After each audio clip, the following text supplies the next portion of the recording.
Bonjour, la ville de Saint-Valo nous accueille pour la 3e étape du Tour. L'équipe belge va-t-elle conserver le maillot jaune?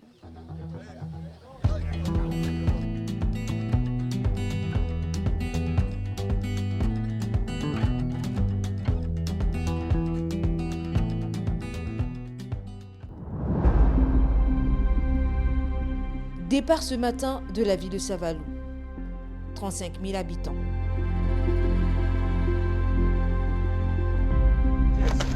Les équipes se concentrent. 74 coureurs au départ de l'étape de ce matin, entre Saint-Valo-Boyican pour 127 km de montée et de descente.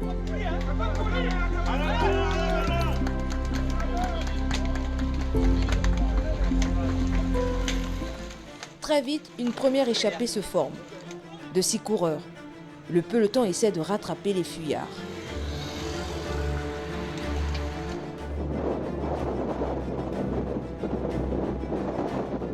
Rapidement, les coureurs creusent l'écart à la sortie de la ville.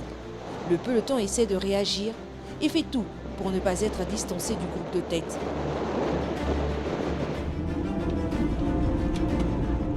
Et finalement, cette première échappée du jour se fait rattraper après 15 km. Je monte en pied derrière le peloton, tu restes derrière, tu ne dépasses pas, tu restes derrière ma voiture. Le maillot jaune est bien calé au fond du peloton.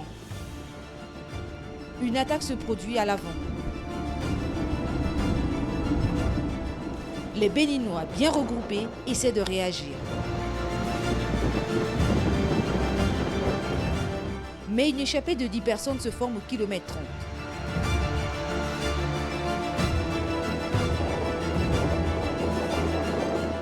Que des hommes forts. Une accélération a lieu au premier sprint intermédiaire.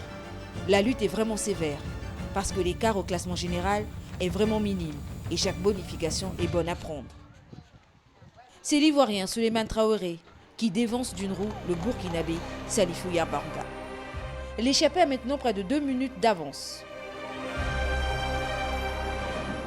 On retrouve dans le groupe le 245, l'Allemand Marcel Pech, les Marocains Hadi El Arbaoui, Akrache El Bouni, le Burkinabé Salifou Yabarga et l'Ivoirien Issaka Sissé.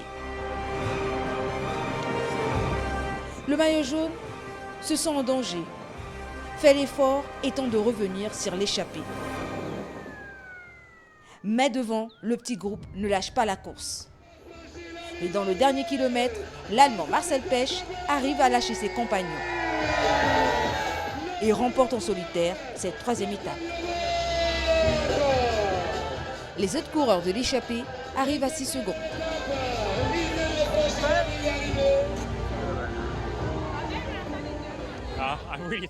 Je suis vraiment fatigué maintenant, mais aussi très content. Vous pensez que vous pourrez garder le maillot? On a une équipe très forte et vraiment on va se battre. Marcel Perchgue est le nouveau leader du Tour avec 12 secondes d'avance sur le second. Le Marocain Hedi El Arbaoui et le Camerounais Abesolo Kamzong, 3e dans le même temps. Faites la photo, l'équipe de la Sauvegarde.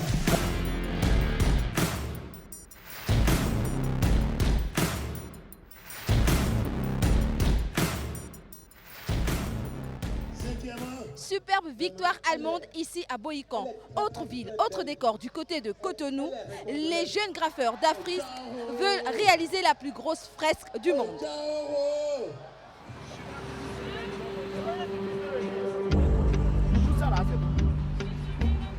Donc là, nous sommes sur le festival Effet Graph, précisément à la 8e édition. Donc Effet Graph est un festival de graffiti qui rend l'art au service de la population et de la communauté. Ouais, depuis l'année dernière, nous avions entrepris la démarche de battre des records, de faire du Bénin l'une des références en matière de graffiti en Afrique et dans le monde. Donc cette année, nous sommes sur un mur qui, une fois réalisé, pourrait être le record du mur le plus long jamais graffé au monde et qui existe jusqu'à aujourd'hui. Pour cette 8e édition, nous avons 27 artistes en tout qui viennent de 13 différentes nationalités.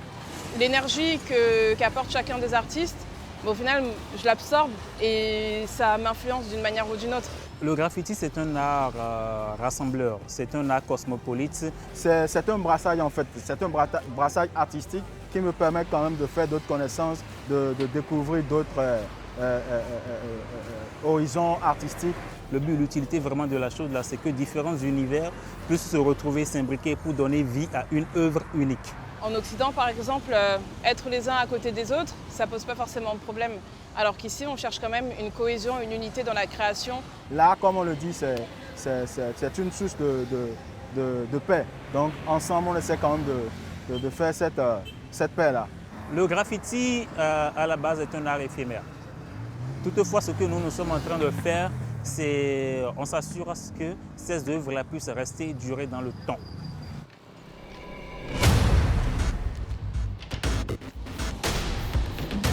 La bombe, c'est l'outil avec lequel j'ai commencé. En tant que graffeuse, c'est vraiment notre outil de prédilection.